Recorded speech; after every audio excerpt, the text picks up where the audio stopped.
Good evening, friends. Tonight we'll drift into the folds of forgotten parchment and candlelit convents, winding through the hushed corridors of time. If your room isn't already dim, go ahead, soften the lights, or let the glow of your screen gently fade. Settle under your blanket.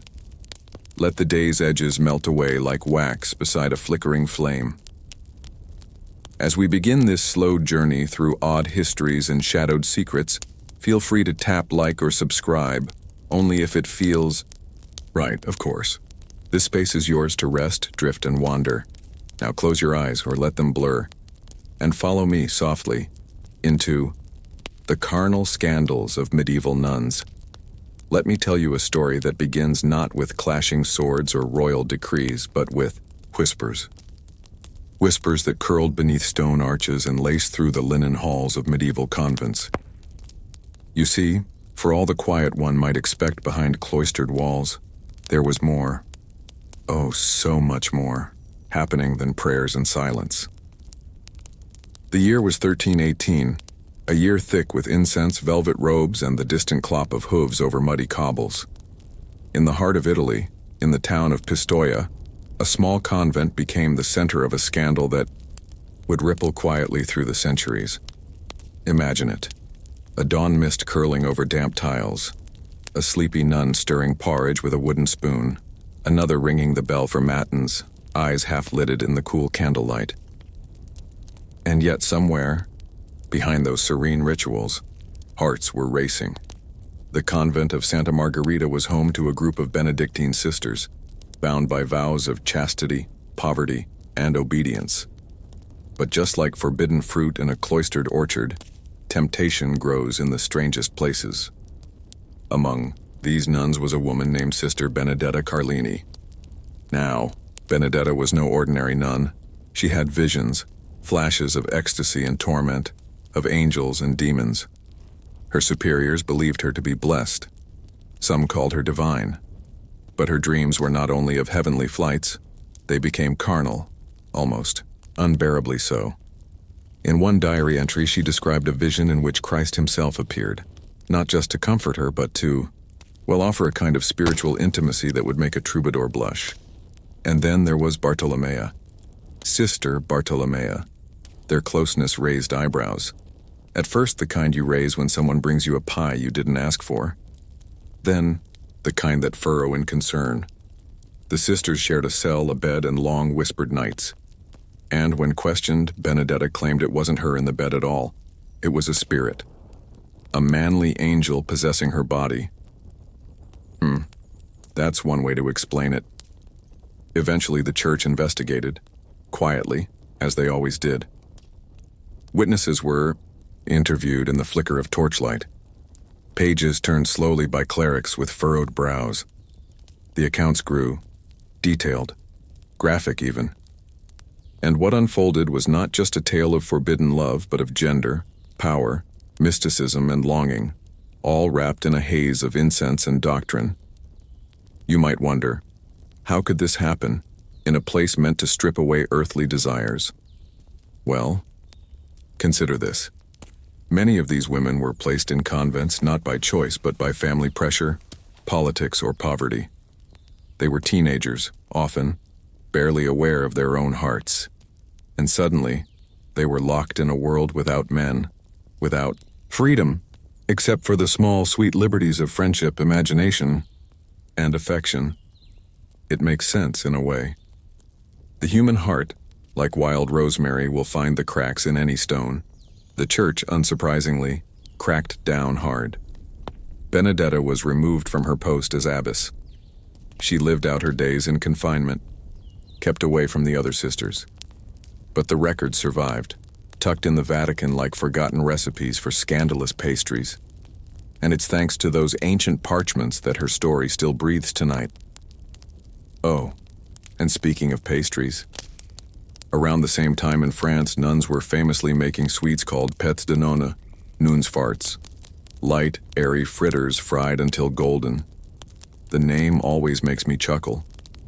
Supposedly, one day a sister dropped a spoonful of batter into hot oil by mistake, and thus was born a dessert that floated on the tongue like sinless air. You can still find them today, sprinkled with sugar, soft inside, scandalously delicious. Kind of like a medieval Pop-Tart, if we're honest. Isn't it strange, the duality? On one hand, chastity belts and Gregorian chants. On the other, cheeky pastries and whispered touches behind tapestries. That's history for you. It's never all one thing. Never fully saint or sinner. Just people, caught between the soul and the skin. And if you listen closely, under the hum of a sleeping world, you can still hear it. The soft shuffle of slippers, down a stone hall. A giggle smothered behind a palm. The creak of a bed too old, too narrow, too used. You wonder, did they love each other, Benedetta and Bartolomea? Was it real, or just rebellion? Maybe it doesn't matter. Maybe what matters is that in a world built to contain them, they found a crack to breathe through, and that crack, however small, was wide enough for firelight. Let's linger here a moment longer. Breathe in the faint scent of parchment and perfumed ink, a breeze through a stained glass window, the soft hush of old stone. But soon, we'll rise again. We'll let that convent fade behind us, a dream pressed between the pages of history. Now let your mind wander to a different, an earlier century, and a far more unwashed man. The life of Diogenes, c. 412-323 BCE. Let me tell you about a man who slept in a barrel. Yes, an actual barrel, or something close. A clay wine jar, to be exact. Not a cozy bed, not a cushioned chamber overlooking the Aegean, but a big ceramic. Jug in the marketplace of Athens. It was drafty, it was loud, and it smelled a little vinegary. That man's name was Diogenes, and if you've never heard of him, you're in for a treat, or at least something like philosophical popcorn. Born around 412 BCE in Sinop, a Greek colony on the coast of what's now Turkey, Diogenes was the son of a banker. It started off well enough. Coins, ledgers, maybe a few olives with lunch. But when he and his father were accused of defacing the currency, literally stamping the coins with false marks, Diogenes fled to Athens, and that's where things got spicy. Now imagine Athens in full swing. Marble colonnades, philosophers, in togas pacing in slow, thoughtful loops. The city-state was a buzzing beehive of art, argument, and idealism. And then Diogenes showed up, half-naked, smirking, sunburned. He had no patience for pretension, no use for riches, rules, or the rigid forms of polite society. He rejected it all, possessions, manners, even basic hygiene. He believed people were too tangled up in artificial nonsense, and the only way to live well was to live like a dog. That's actually what people called him, Diogenes the Cynic. Cynic, from kynikos, meaning dog-like, and honestly, he leaned into it. Picture this. Diogenes walking barefoot through the agora, chewing on a raw onion like it's an apple, sleeping in his jar, relieving himself in public, barking at passers-by who annoyed him. He was a walking middle finger to decorum, but under all that grime and attitude was a razor-sharp mind. Diogenes was poking fun at the gap between what people said and how they actually lived. Like a stand-up comic with a beard and a stick. One day he saw a child drinking from a stream with just his hands. Diogenes stared at him, shook his head, and threw away his own wooden bowl. "A child has beaten me in simplicity," he muttered. "There's a strange beauty in that, isn't there? Imagine valuing life so plainly, so purely, that even a cup is too much to carry. Now, here's a scene I always loved. It's high noon. The sun's blinding, heat swirling like soup. Diogenes walks through the city carrying a lantern. People stare. "What are you doing?" they ask. "It's broad daylight." "I'm looking for an honest man," he says, eyes squinting. He never found one. Oh, and then there's his encounter with Alexander the Great.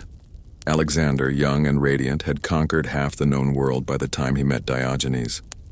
The philosopher was sunbathing when the emperor approached, surrounded by soldiers in silks. "I am Alexander the Great," he announced. "And I," Diogenes replied, without looking up, "am Diogenes the dog." Alexander, amused, offered him anything he desired. "What can I do for you?"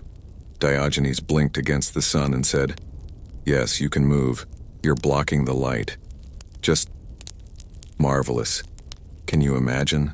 The mightiest man in the world politely asked to scoot, and here's the wild part. Alexander was impressed.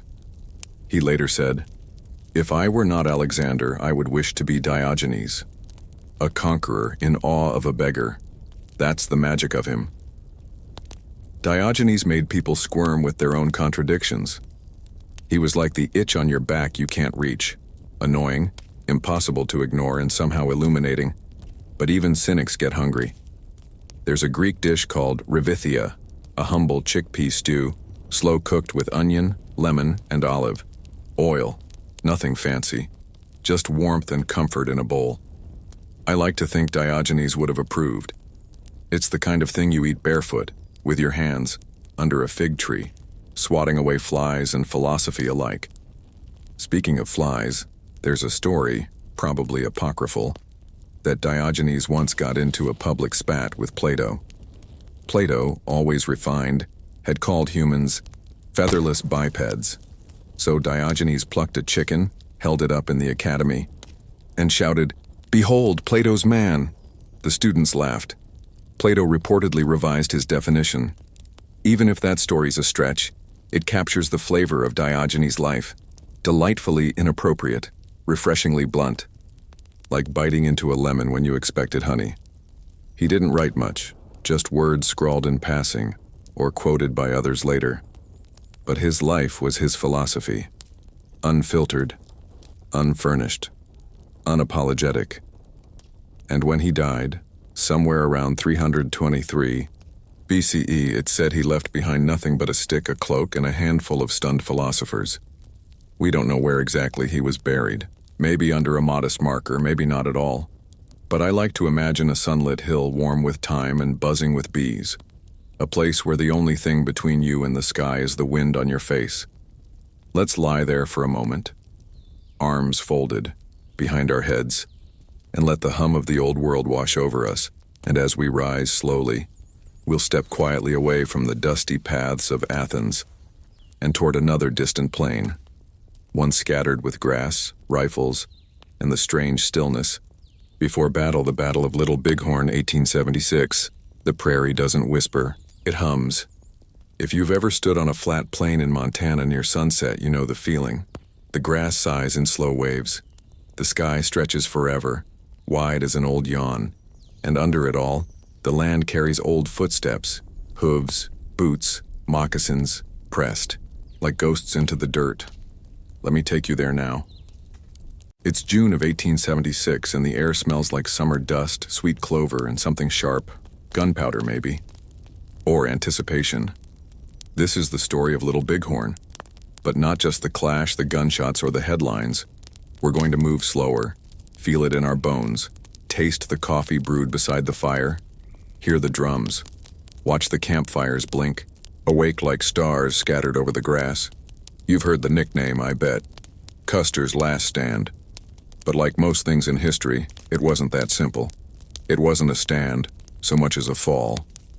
A sudden, brutal collapse of arrogance, misjudgment, and, depending who you ask, destiny. Let's rewind.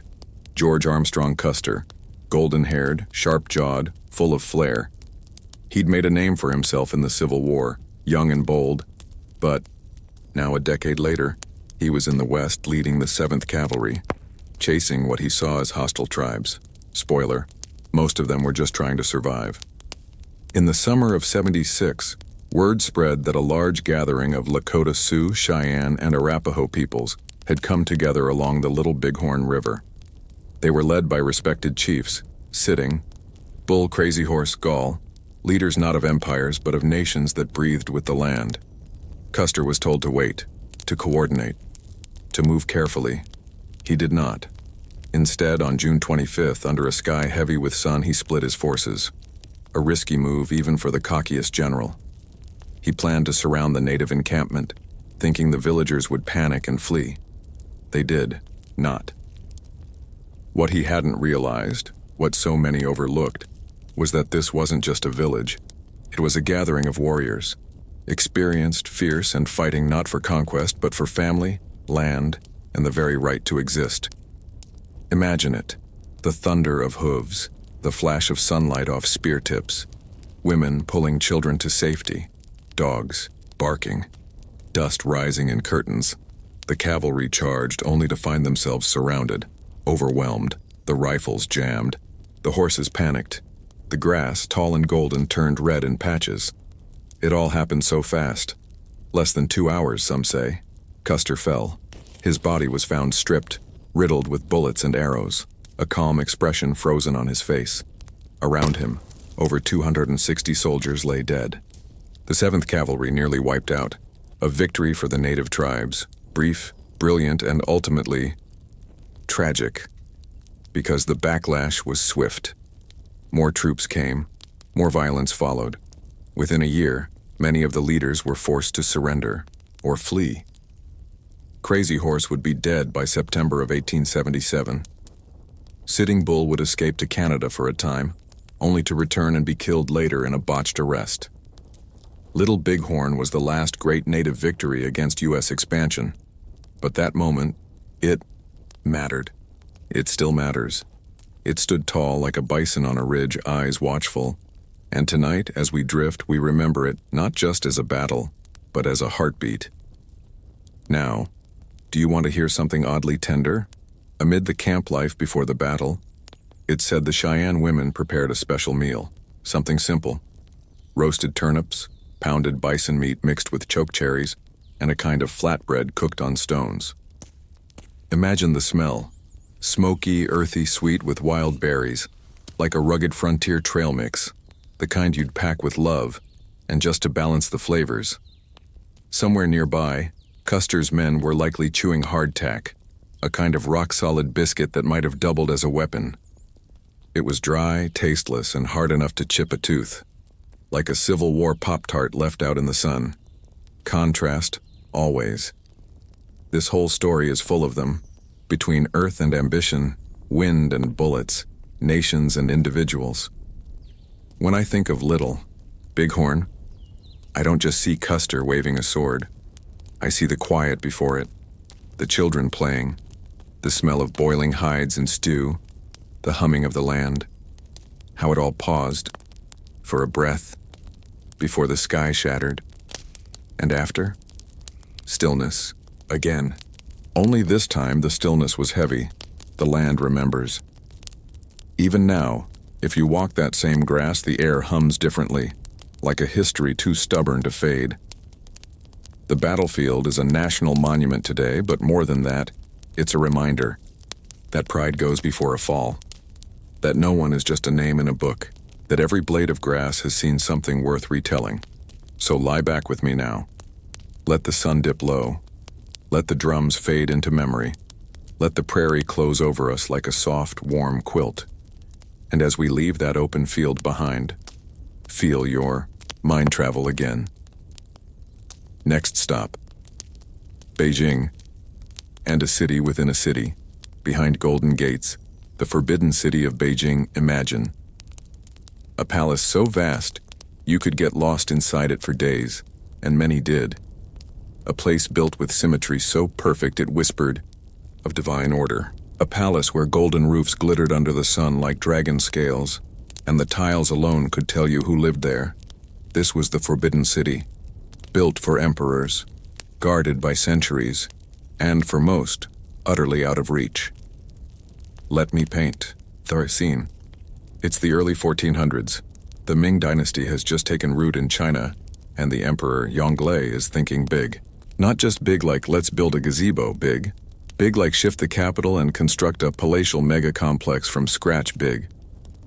Over the course of 14 years, nearly 1 million workers, yes, 1 million, carved out the center of Beijing to create a new imperial heart. By 1420, it was ready. 178 acres, 980 buildings, walls as thick as a war drum, and moats as wide as memory. But here's the twist.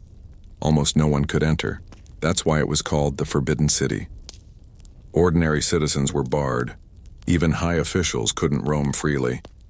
It was reserved for the emperor, his family, a parade of concubines, eunuchs, and select servants, an entire gilded world floating just beyond reach.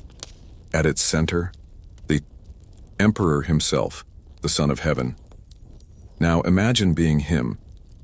You wake at dawn, roused by the gentle clang of bronze bells. Your first sight, painted screens and silk brocade.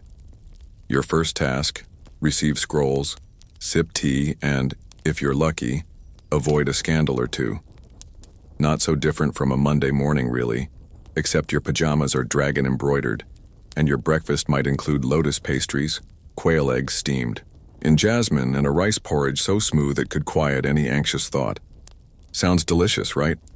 One record from the Qing dynasty, centuries later but still inside the same walls, describes a treat called sachima. It's like a Chinese funnel cake meets Rice Krispie bar. Deep-fried strands of dough, soaked in syrup and topped with sesame. A perfect paradox, sweet, crisp, sticky, and light. I bet even the emperor licked his fingers when no one was looking. Now, beyond the feasts and finery, there was something else about the Forbidden City, its silence. Courtyards stretched in long, orderly lines echoing with the lightest footstep. In the evenings, as lanterns flickered and the wind slipped between columns, the air turned hushed and intimate, like time itself slowed to a whisper. But beneath all that stillness, oh, there was drama, political intrigue, betrayal, midnight, trysts behind curtains, eunuchs jockeying for power, empresses watching from behind carved screens. There's one story, part tragic, part whispered legend, about consort Zhen during the late Qing era. A favorite of the Guangxu emperor, she was outspoken, artistic, fond of Western ideas. But her boldness angered the powerful Empress Dowager, Cixi. And when the foreign armies closed in during the Boxer Rebellion in 1900, it said the Empress ordered Zhen to be drowned, thrown into a well within the Forbidden City, silenced forever. A dark, cold end in a place gilded with gold. History can be cruel like that. Beautiful places, sharp shadows. Still, not all was sorrow. There were gardens blooming with peonies and magnolias, small bridges arched over koi ponds.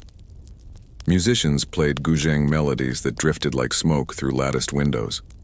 Sometimes, if you were lucky, and a bird perched just right, you might hear a faint echo of laughter.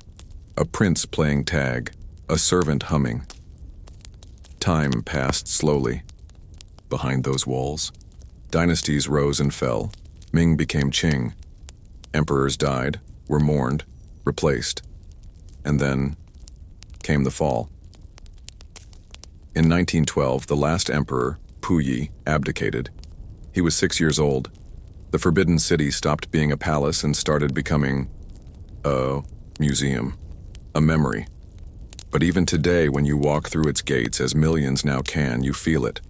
The hush, the weight, the grandeur, like walking into the pages of a silk-bound book.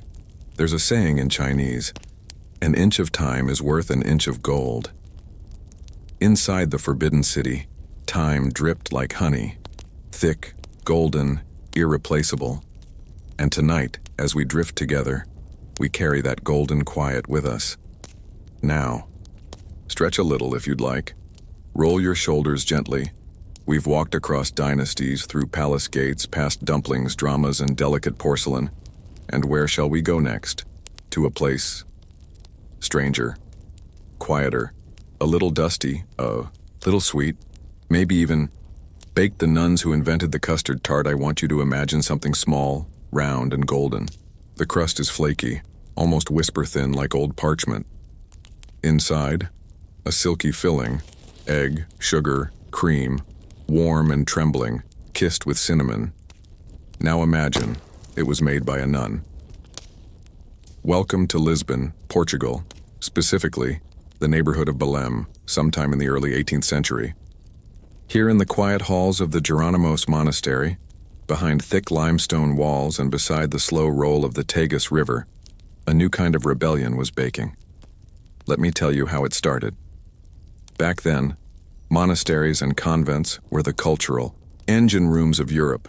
They brewed beer, copied manuscripts, tended gardens, and in Portugal the nuns had a very particular habit, starching their habits. Their clothing, I mean. You know, those crisp white wimples, made stiff with egg whites. But eggs come in pairs. So what do you do with the yolks? You bake. Obviously. Now imagine a monastery kitchen, heavy with heat and candle smoke. Copper pans lined up like soldiers, a faint sweetness in the air. And nuns, quiet, precise, flour-dusted, rolling dough, measuring sugar, gently stirring, yellow custard over a flame. It was here that pastéis de nata or custard tarts were born. But don't be fooled. These weren't just snacks. These were little edible acts of devotion, tiny golden prayers. And they were addictive. Soon, word spread. The monks and nuns of Geronimo's were making something divine. Sailors lined up. Locals whispered. Even royalty took notice. But then came trouble. In 1820, Portugal saw a liberal revolution. Religious orders were shuttered. Monasteries closed. Nuns and monks were forced to flee. Still, the recipe survived. Legend says the remaining monks sold it to a nearby sugar refinery to keep the flavor and their livelihoods alive. And in 1837, that refinery opened a small bakery next door, Pastéis de Belém. You can still visit it today. Blue-tiled, sweet-smelling, always crowded. They guard the original recipe like gold. Only a handful of people know it. It's kept in a locked room. Some say the custard is made behind a wall out of sight like a sacred rite. Isn't that delicious? Now, for a moment, close your eyes and picture this tart fresh from the oven. The top is blistered with caramelized brown spots, like a crème brûlée on holiday. The crust shatters with a bite, giving way to warm, rich custard that clings to the tongue, not too sweet, not too eggy. Just right. You can dust it with cinnamon if you're daring, or powdered sugar if you want to be traditional, or eat 2, or 4. Nobody's watching, especially not the nuns. And here's something to make you smile. These tarts traveled. In the 19th century, Portuguese sailors and colonists carried them across the seas. They turned up in Brazil, Macau, even as far as Japan and East Timor. Sometimes spiced differently, often renamed but always retaining that heart of warm, humble sweetness. There's something so human about it, isn't there? That urge to turn leftovers, egg yolks in this case, into comfort, to take something practical, even pious, and make it delicious. And like many good things in history, this one began with women quietly breaking expectations. Nuns sworn to silence and routine, becoming the architects of indulgence. Not with scandal, but sugar. And who's to say that's not a little scandalous in its own way? As we sit here now, wrapped in quiet, the air thick with imagined cinnamon, I like to think of those early bakers, sleeves rolled, habits dusted, laughing quietly as they perfected their golden rounds. Maybe one snuck a bite, maybe 2. We'll never know. But I like to imagine they smiled. Now, settle deeper. Let that sweetness linger. Let the tiled kitchen fade. The custard's warmth, the buttery flakes, all melting into dreams. And next, we'll wander into something stranger still, a city, a poet, a philosopher who walked barefoot and slept in a barrel, a man who rejected comfort and still somehow made history, Hadrian's Wall and the edge of empire. Let's gently leave the scent of cinnamon and old parchment behind, and step now into something colder. The wind grows sharper, the hills roll longer. There's the faint scent of heather in the air, and somewhere nearby, the bleat of sheep and the low creak of wooden wheels. We're heading to the northern frontier of the Roman world, to a place where empire met resistance, where soldiers stared into a misty unknown and built a wall to hold it back. Let me tell you what they found. It was the year 122 CE. The Emperor Hadrian, yes, the same Hadrian of domes and villas and Greek-laced ambition, was visiting the far edges of his empire, and he saw trouble brewing. Britannia, the island we now call home to England, had long been under Roman rule. Its southern lands were sprinkled with villas and vineyards, Roman baths and bustling markets. But further north, beyond the familiar, fields and soft hills, was something else entirely: Caledonia. A land of bog and rock, of stinging wind and swirling fog, of tribes with names that sounded like thunder: the Votadini, the Selgovi, the fierce and painted Picts. So Hadrian made a choice. He wouldn't invade further. He would draw a line. And so construction began on a wall. Not a decorative one. Not a polite little boundary. This was a wall of stone and turf, almost 80 Roman miles across, coast to coast. From the River Tyne in the east to the Solway Firth in the west. Imagine the sound of it. Chisels on limestone, barked Latin orders echoing off the moors, the rhythmic clunk of sandals on packed earth, fires glowing at dusk, the smell of wet wool, and hot porridge ladled into clay bowls by the flickering light of torches. It wasn't just a wall, it was a living structure. Mile castles every mile, turrets and gates, garrison forts that housed entire communities. Roman soldiers, many from faraway provinces, Syria, Gaul, North Africa, found themselves guarding this lonely border in a land of rain and sheep. They brought with them tastes of home, spiced wine, olive oil, dates packed in clay, sometimes even honeyed pastries flattened and fried, what you might call the ancient Roman version of a fig Newton. And imagine the culture clash. You're a young Roman auxiliary from Iberia, barely 20, posted to the middle of windswept Britain. The fog never lifts. The locals stare. You've traded oranges for turnips, sunshine for sleet. But still, there's camaraderie. Letters found at Vindolanda, a fort just south of the wall, reveal little human details. One soldier requested more socks. Another missed his wife's cooking. And one woman, Claudia Severa, invited a friend to her birthday party, writing on wax tablets with delicate cursive like a whisper echoing through time. Even here on the edge of the world, people longed for warmth, for celebration, for softness. But the wall was more than just a workplace. It was a message to the tribes beyond, this far and no further, to the empire. Even here, Rome stands, and yet, it never worked perfectly. Raids continued. The tribes pushed. Sometimes the Romans pushed back, building a second wall further north, the Antonine Wall, but it didn't last. They returned to Hadrian's original line, grumbled into their cloaks, and lit their fires anew. Over time, priorities shifted, emperors changed, and by the 5th century, Rome was crumbling. Britain was left to fend for itself. The wall was abandoned, but it never truly vanished. Locals repurposed its stones. Shepherds built cottages from its ruins. Trees grew through its cracks. And yet, you can still walk it today. Long stretches of moss-covered stone winding across quiet hills watched over by curious sheep and distant curlews. It stands not as a failure nor quite a victory, but something in between. A symbol of limits, of the moment when a vast, sprawling empire looked into the mist and said, "Enough." And there's something strangely comforting in that, isn't there? Even the greatest powers in history had boundaries. Even the loudest conquerors met the quiet hum of nature and simply paused.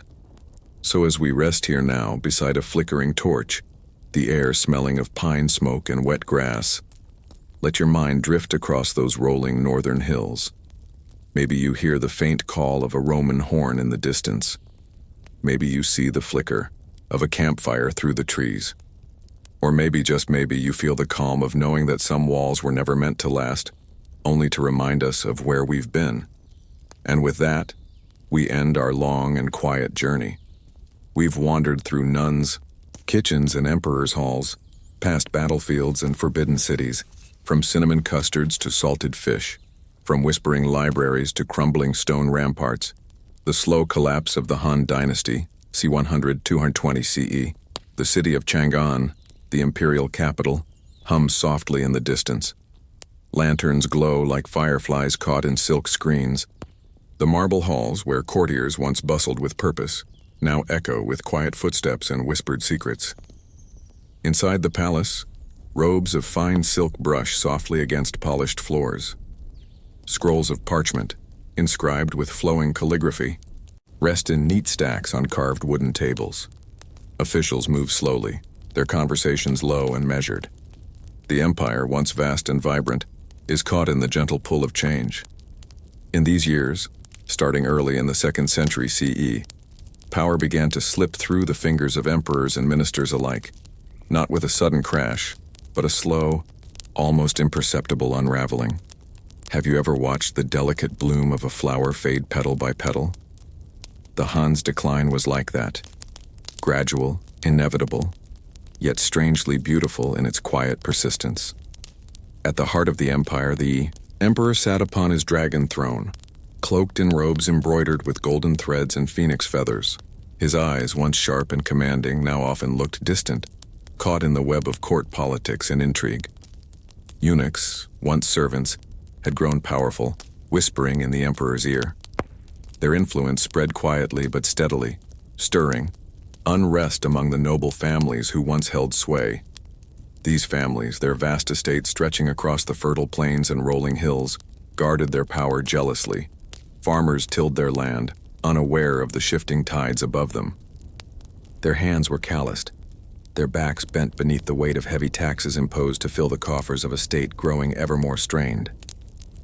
The countryside, once the empire's steady backbone, began to groan under the pressure. Official. Documents from the time speak of rising banditry, as desperate men and women took to the forests and mountains to survive. The Yellow Turban Rebellion, a peasant uprising sparked by famine and corruption, spread like a slow-moving fire across the land. Yet amidst this unrest, daily life continued with quiet rhythms. Silk weavers hummed soft tunes as they worked. Tea. Leaves were carefully dried and brewed in small porcelain cups, steam curling like soft clouds in the morning air. Children chased each other beneath the graceful boughs of willow trees, their laughter drifting like gentle wind chimes. The dynasty's vast bureaucracy tried to stem the tide. Officials penned long, carefully reasoned memorials calling for reform. They debated land redistribution, tax relief, and military strengthening in endless councils held behind lacquered doors. But every plan met resistance. Corruption was deeply rooted, loyalties fractured, and with each passing year the great Han machine creaked a little louder. Have you ever felt the slow groan of a wooden door frame, stretched by time and weather? That's how the empire sounded in its last days, strained, but still standing. And so, with a soft sigh, the Han dynasty stepped aside. In 220 CE, Emperor Xian abdicated, ending over 4 centuries of rule. What followed was not the crash of collapse, but a quiet scattering, like leaves on a gentle breeze. Warlords rose, carving kingdoms from the once unified land, beginning the Qi, era known as the Three Kingdoms. But for now, let us pause, breathe deeply. Imagine the soft rustle of silk fans, the gentle tap of ink brushes on parchment. Let your mind drift on the slow currents of history, where even the mightiest dynasties bow to time's gentle hand. As night deepens, imagine the palace gardens, outside, moonlight filtering softly through ancient ginkgo trees, their leaves whispering secrets on the breeze. The subtle scent of lotus flowers floats over the still water of the reflecting pools. Somewhere nearby, the distant pluck of a guqin strings the air with a melody as slow and winding as the passage of time itself. Inside, the court is alive with quiet tension. Eunuchs move like shadows carrying messages, their robes brushing against the lacquered floors. They hold sway not by sword or decree, but by delicate influence, soft words that shape decisions behind closed doors. The noble families watch with wary eyes. Generations of power and prestige weigh on their shoulders, their fortunes tied to the delicate balance of court politics. They gather in dimly lit chambers, voices hushed but urgent, discussing alliances and rivalries that stretch like spiderwebs through the empire. Outside the city walls, life follows a quieter rhythm. Farmers rise with the dawn, their hands steady as they till the rich earth. The scent of freshly turned soil mingles with the faint aroma of rice cooking over small hearths. The children's laughter mingles with the clucking of chickens and the occasional lowing of cattle. Yet beneath this calm surface, tensions simmer. Heavy taxes mean less grain left for families to eat. Officials sometimes turn a blind eye to corruption, while bandits slip through the countryside like shadows stealing through twilight.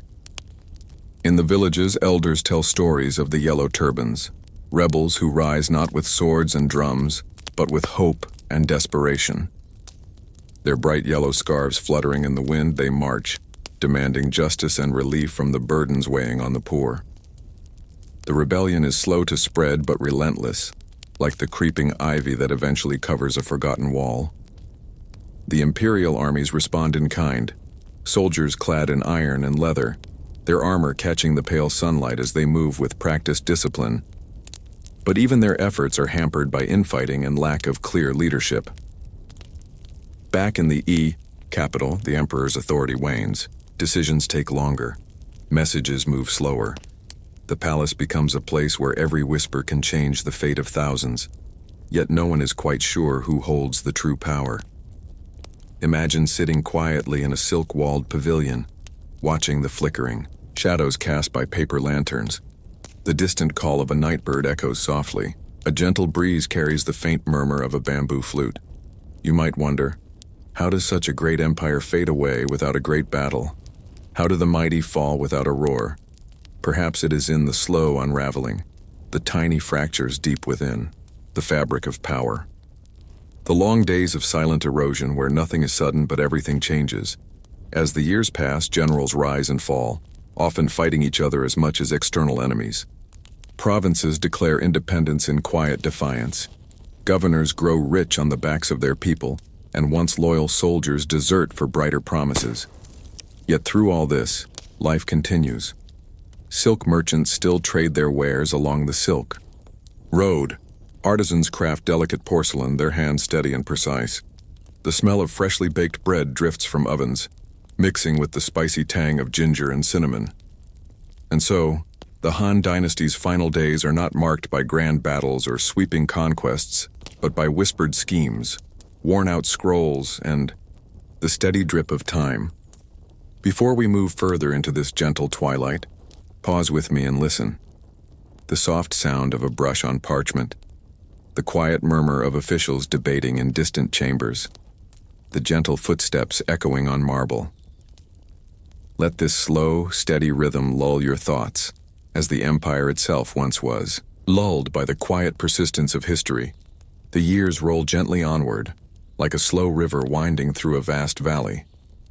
Along the banks, villages dot the landscape, each with its own quiet rhythms and daily rituals. Imagine the soft clinking of ceramic bowls as families gather for their evening meal, steam rising gently from fragrant rice and simmered vegetables. The aroma of soy sauce and ginger mingles with the cool night air.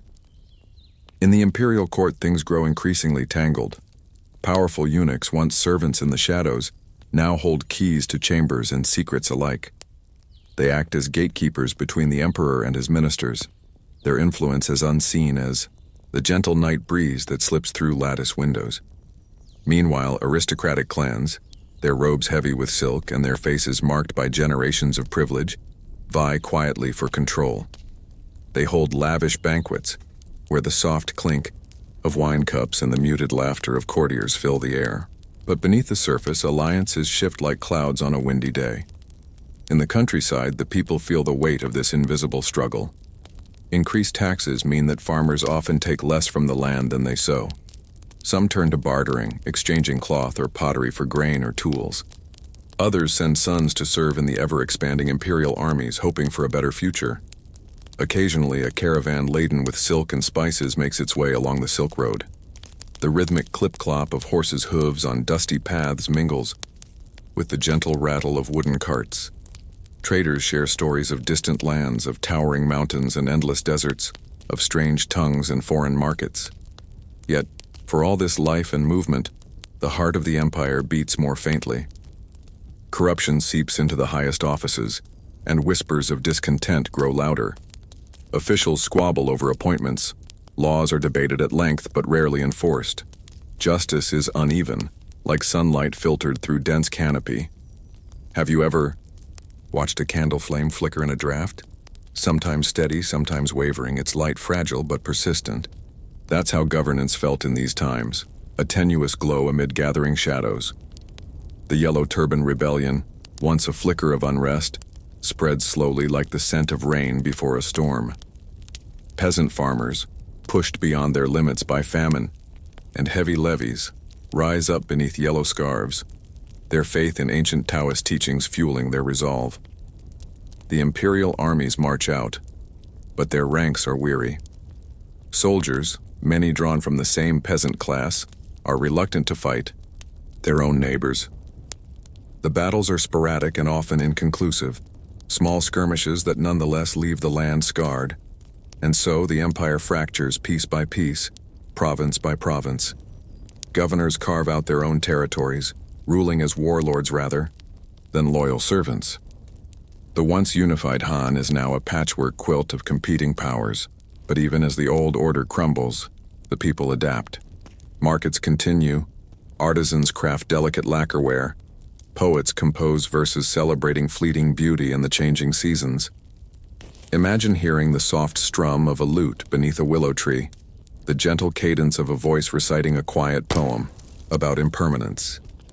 It's in these moments amid decay and change that the human spirit quietly endures. The final emperor, Xian, sits in his palace, a figure of diminishing power, a man caught in the tides of history he can no longer control. In 220 CE, he abdicates, ending the Han dynasty's long reign.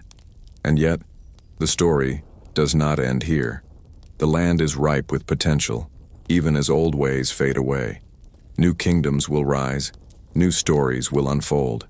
But for now, rest your mind in this peaceful twilight, where even the fall of an empire is soft and slow, a gentle closing of a great book, its pages filled with countless lives and quiet moments. In these final days, the imperial court resembles a fragile spider's web.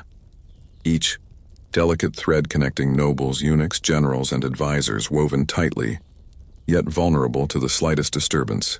The air in the palace is thick with cautious whispers, as if every word might carry the weight of change or betrayal. Imagine the soft rustle of silk robes in the dim corridors, mingling with the faint tapping of wooden sandals on stone floors. The fragrance of burning incense drifts lazily through the air, mingling with the distant murmur of conversations in rooms where decisions that shape history unfold in hushed tones. The emperor, once a symbol of absolute authority, is now more a figurehead than a ruler. His gaze is often distant, reflective, as if he watches a slow-moving river that he can neither steer nor halt. His court advisors debate endlessly, while eunuchs subtly guide decisions behind closed doors. Meanwhile, in the provinces far from Chang'an's glow, life pulses with its own rhythm. Farmers rise before dawn, the chill morning air filling their lungs as they prepare their tools for another day of toil. The scent of freshly turned earth, mingled with dew and wild herbs, rises softly under the awakening sun. Villages hold their quiet markets where merchants sell woven baskets, fragrant spices, and handcrafted pottery. The gentle chatter of bargaining voices and the occasional laugh rise like warm bubbles in the cool morning. But these peaceful scenes are shadowed by unease. Stories of bandits, once rare whispers, become more common. Travelers speak of armed men blocking roads, demanding tolls or stealing goods. The countryside, the empire's backbone, feels the strain of years of neglect. Back in the capital, attempts to restore order grow desperate but often futile. Reforms are proposed but watered down by competing interests. Officials' papers pile. High yet real change moves as slowly as the winding Yellow River. It's a dance of patience and tension, where the smallest misstep could bring everything crashing down, or perhaps carry the empire into a new form. During these times, cultural life offers moments of grace. Poets compose verses that capture the fleeting beauty of nature, the blooming of a plum tree, the whisper of autumn leaves, the calm of a moonlit night. Artists create delicate scroll paintings, capturing mountains shrouded in mist and rivers flowing quietly through valleys. Imagine yourself in a quiet pavilion, watching the stars blink softly above. The night air is cool, carrying the gentle fragrance of osmanthus flowers. Somewhere nearby, a lute plays a slow, melancholic tune, notes drifting like soft clouds. These moments remind us that even amid decay, beauty persists. The empire's slow unraveling may seem uneventful compared to battles and conquests, but it's a story rich in human experience, the resilience, the small acts of kindness, the persistence of culture. As the final chapter of The Han closes, remember the gentle ebb of time, the way even mighty empires fade softly, like a candle's flame at dawn. Now let your thoughts drift gently toward the next tale waiting to unfold, carried on the quiet currents of history. Letters that moved empires. The history of ancient mail systems before satellites, email, and instant messaging. There were men on foot, horses galloping across empires, and clay tablets tucked carefully in satchels. In the ancient world, long-distance communication was slow, deliberate, and remarkably powerful. This is the quiet story of how letters and messages moved across early civilizations, shaping decisions and holding fragile empires together.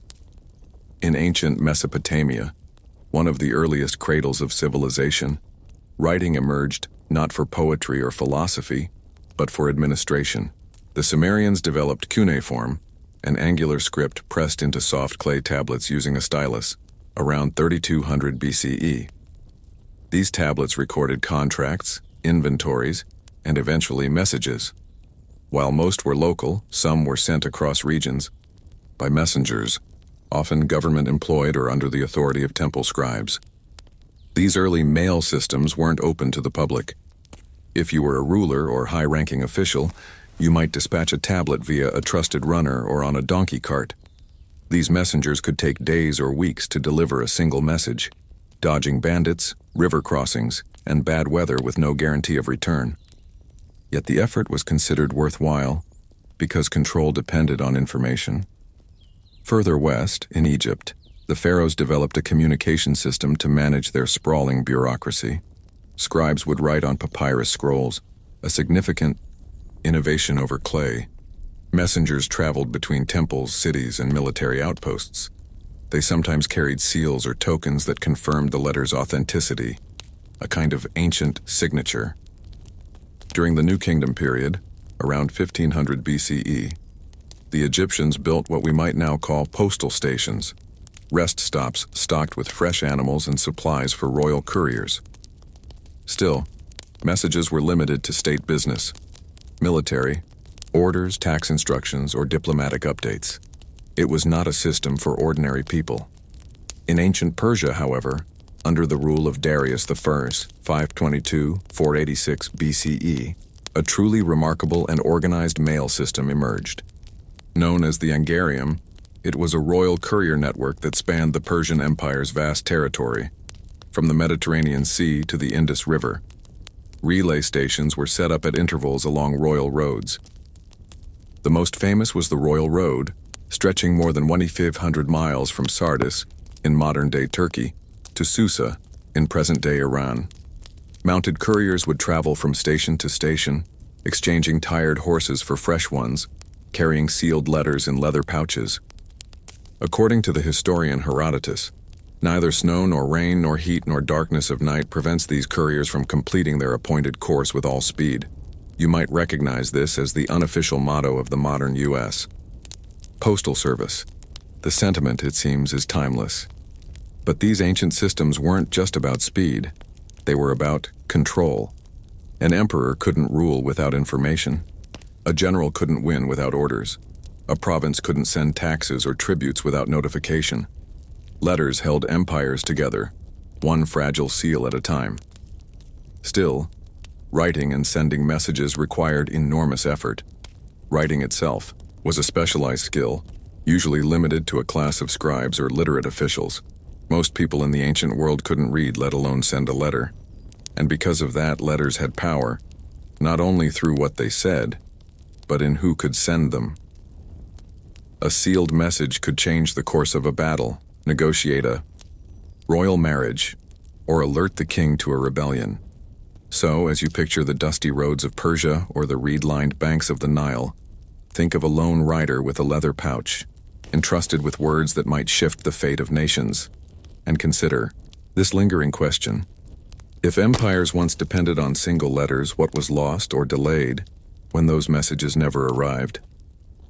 By the time the Roman Empire came to dominate the Mediterranean, written communication had become a powerful tool, not just for kings and emperors, but for administrators, merchants, and even occasionally, ordinary citizens.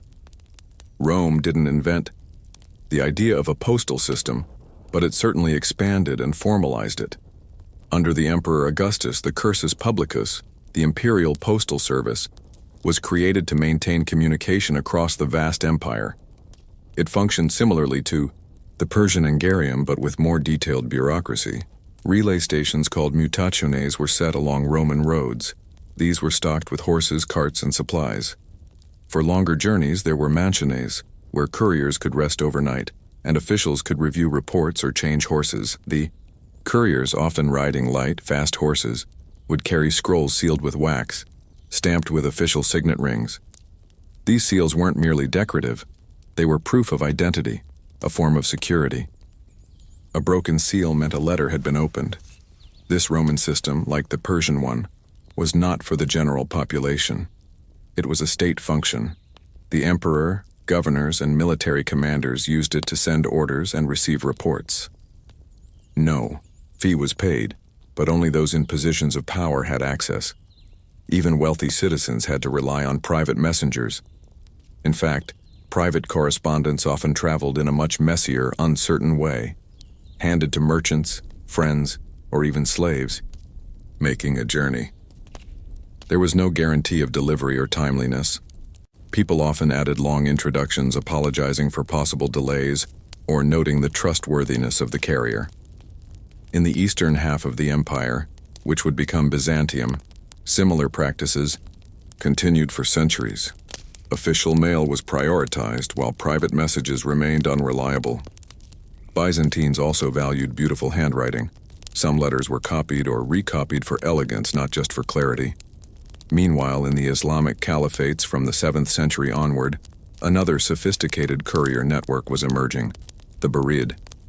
Under the Umayyads and especially the Abbasid Caliphate, the Barid served as an intelligence and postal system combined. It provided detailed reports to the caliph from distant provinces. The caliphate's scribes, part of the diwan, or administrative, office used high-quality paper imported from China. This was a major shift from the older use of parchment or papyrus. Paper allowed for easier duplication, longer messages, and better preservation. The Abbasid postal couriers, like their Roman and Persian predecessors, used relays and stations. Yet here, too, ordinary people had limited access. Letters between friends or family traveled by hand, often carried by travelers. Writing remained a skill of the educated elite, scribes, scholars, or clerics. A common laborer might live his entire life without seeing a letter. In medieval Europe, after the fall of Rome, much of this infrastructure disappeared. Roads fell into disrepair and centralized courier systems collapsed. Letters did not cease, but their movement slowed. Monasteries and royal courts became the hubs of literacy and correspondence. Monks, in particular, played an important role in letter writing. They copied texts, sent theological queries, and exchanged news between abbeys. A message might travel hundreds of miles from one monastery to another, carried by a monk on foot or a cart trundling down a rutted, muddy track. The use of wax seals continued, especially for nobles. Each noble house had its own distinctive seal, pressed with a carved signet ring or stamp. To send a letter sealed in wax meant more than privacy. It meant identity, rank, and reputation. By the 13th century, new networks were forming. The papal courier system, sometimes called the curia mail, allowed the Catholic Church to communicate with bishops and religious houses across Europe. The Church, one of the few institutions that maintained literacy, effectively ran a proto-postal system, long before kings did. Still, the public had no access. If you were a merchant in Venice wanting to write to a client in Constantinople, You would have to hire someone to deliver your message. Many did. Private letter-carrying networks formed, some ad hoc, others formalized into early guilds or trade organizations, and so letters moved unevenly but persistently over mountain passes, across dangerous seas, and through thick forests. They were carried in saddlebags hidden in boots or tucked into cloaks. Some were lost. Others arrived months late. A letter could bring news of a wedding or war, a death or an inheritance, and in a time without phones or newspapers, it could be the only thread connecting two worlds. Still, as reliable as some of these systems became, they all shared one feature: delay. People expected it. Some letters included instructions for what to do if the letter arrives too late. Some were written multiple times and sent with different carriers, hoping one would make it through. And so, it's worth wondering how did people shape their expectations, their emotions, even their decisions, knowing that news could be delayed, altered, or never arrive at all? By the early modern period, roughly the 15th to 18th centuries, the world of letters began to transform. The whisper of ink on paper, once reserved for kings, monks, and merchants, started to echo through cities and towns. This transformation didn't happen suddenly. It emerged slowly, almost quietly, in the margins of growing bureaucracies, trade routes, and colonial ambitions. It began with the merchants. In the Italian city-states, Florence, Venice, and Genoa, merchants depended on timely information to succeed. The price of wool, the arrival of ships, news of conflict, all of it mattered. Families like the Medici built sophisticated courier systems to send letters between banking houses in different cities. These were private, efficient, and highly guarded. They used couriers on horseback, often traveling in relays, not unlike the older systems of Rome and Persia. Letters were now written on paper, folded carefully, sealed with wax, and marked with a signature or a distinctive emblem. Some included instructions on how to destroy them in case of capture. Others included copies, duplicates, or triplicates to hedge against loss. What's interesting is how unglamorous the actual letters often were. A shipment delayed, a payment requested, a note that someone's cousin had fallen ill. Yet these mundane lines stitched together financial empires. Behind the gold and marble of Renaissance palaces stood piles of letters, long, detailed, cautious. By the 16th century, the Habsburgs had created a more extensive network of couriers through the Thurn-on-Taxis family. Originally Italian, but later operating in the Holy Roman Empire, the Thurn-on-Taxis dynasty was granted authority to run the imperial postal system. Their network stretched across Europe, connecting courts and cities from Spain to the Netherlands. The Thurn-on-Taxis system was the first semi-public postal network in Europe. It could be used not only by emperors and bishops, but also, at a cost, by certain merchants and nobles. Letters were stamped with dates, times, and occasionally, fees. It was, in essence, the first true postal service as we understand it, but it was still far from open. Literacy remained limited, postage was expensive, and the process was cumbersome. A letter might travel by coach, stopping at inns or post stations. Messages could take weeks or even months to arrive, depending on weather, conflict, or corruption. Then came the printing press, and with it a subtle but monumental shift. As books became more accessible, so did literacy. People learned to write, not just scribes or clerks, but ordinary people. Letters became more personal. A son writing home, a wife waiting for news from war, a traveler recording the sights of a foreign city. The 17th and 18th centuries saw a slow expansion of mail systems under national governments. In England, the Royal Mail was officially established in 1516 by Henry VIII, initially for royal use. But by the 1600s, it was gradually opened to the public, though the fees were high and censorship remained a concern. Letters in this era were often read by government officials. This was not just paranoia, it was standard practice. Postmasters in London or Paris might intercept correspondence, especially during times of war or political unrest. Some letters were copied and then resealed, with the recipient none the wiser. Meanwhile, in colonial territories, Mail systems lagged behind. In British North America, early postal services were irregular and informal. Letters between colonies, or between colony and mother country, traveled by ship. The journey from London to Boston could take 6 to 8 weeks, and that's in good weather. Winter storms, piracy, or war could add months, or prevent delivery altogether. Yet despite these delays, people wrote, they folded their letters tightly, sealed them with wax, and handed them off with hope. Instructions like per ship friendship or via Lisbon were scrawled across the outside. There were no envelopes, just folded paper, wax, and the assumption that someone somewhere would carry it through. Some letters were never meant to be read by the recipient. They were written for the act itself, for memory, for grief, for reflection.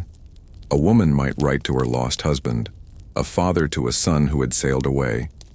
The letter, folded and stored in a drawer, became an object of presence, a quiet monument. It's easy to forget how uncertain communication once was. A message could change the fate of a person, or be rendered meaningless by its own lateness. Imagine a marriage proposal arriving 2 months after the recipient had already married someone else, or news of inheritance delayed until the opportunity had passed. Yet these mail systems, slow, patchy, expensive, helped to build the modern world. They carried news of revolutions and peace treaties. They linked colonies with empires. They transported love, business, orders, and hope. And they taught people how to wait. By the end of the 18th century, reforms in several countries began to standardize and democratize the post. The 19th century would bring stamps, envelopes, and scheduled deliveries. But that is another story. Now pause here. Think of a letter sealed and sent centuries ago. Ink now faded, folded corners frayed. Who wrote it? Where did it go?